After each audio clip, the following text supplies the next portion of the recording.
Many approach the Quran as a historical archive set firmly in the past. In this framework, the text operates as an active, executing source code. It functions as an eternal memory tesseract. This is a living, self-contained architecture designed to compile the reader through its internal logic. The system runs on a boundary condition established in verse 39:23. The book describes itself as a closed, consistent universe. Every variable resolves internally. The text explains itself by mirroring its coordinates, ensuring no information drifts outside.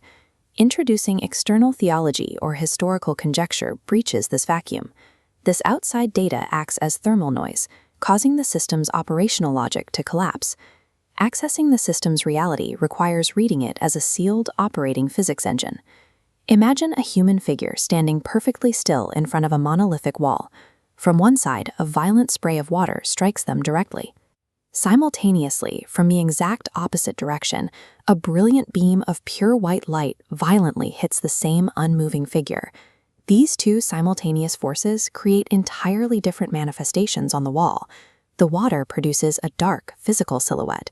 The light casts a bright, luminous projection. Both originate from the same unmoving presence.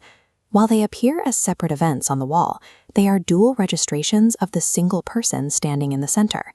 This geometric alignment provides the operating principle of the Dual-Caustic Universe. The human stands as the fixed coordinate where two vastly different fields collide at once. The two fields, the water and the light, never interact. Water behaves only as water, light behaves only as light. Neither possesses awareness of the other. If the human coordinate is removed, the manifestation vanishes. The water simply strikes the wall, leaving no silhouette and no relationship to the light. This stream of water represents the D10 field. D10 is the domain of direct physical interaction and manifestation. It is the field through which life unfolds visibly, governing action, embodiment, and earthly existence. It functions as the derivative field, DDT. It measures the local, tangible instant. It asks, what is happening now? Fixating solely on D10 creates the tagut state. This is the mistake of treating physical action and survival as the whole truth. Without an underlying meaning to anchor it, D10 becomes processing noise, manifestation without purpose. Looking to the opposite side, the beam of light illuminates the wall without casting a projection. This represents the I9 field. I9 is the hidden domain of revelation, memory, and meaning. It is the eternal witness that preserves the coherence of the system across time. It operates as the integral field, the integral of DT. It encompasses the continuous wave of truth that remains after physical actions have concluded. I9 reveals another aspect of the exact same reality described by D10, but from a continuous, non-physical perspective. Observing only the I9 field leads to spiritual abstraction. This is the error of mistaking ungrounded revelation for the whole truth, while ignoring the requirement for physical action. Reality only emerges when these dual registrations are reintegrated. When the human coordinate returns to the center, the independent fields resolve into a single, readable event. The human functions as the T3 fulcrum. This is the coordinate where D10 and I9 collide to form a unified pattern. Your body receives both fields simultaneously, one through physical contact, the other through pure illumination. Navigating this intersection requires the activation of akal, as emphasized in verse 10:100. Within this framework, akal functions as real-time pattern recognition. It is the ability to recognize that the dark shadow and the bright projection share the exact same geometric origin.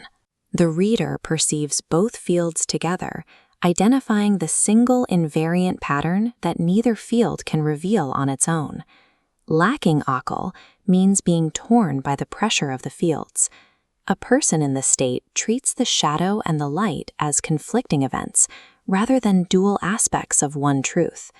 Reality is the geometric reconciliation of both fields at the exact same moment. This entire geometric interaction is contained within the absolute boundaries of the book. The book provides the common surface, the closed universe, where the manifest D10 and the hidden I9 become simultaneously readable. Because the book is a closed topology, every correspondence is resolved within the same reality. the system remains sealed against the noise of conjecture. The Dual-Caustic Universe does not exist to serve as a passive map or a theoretical model. The water, the light, the shadow, and the projection are all infrastructure. They are the tools used to reach a specific output. The objective is the operational transition of the entity standing in the center. The system aims to produce the slave of Allah. This is the state of the reader who stands faithfully within the closed universe, reading both fields as one reality.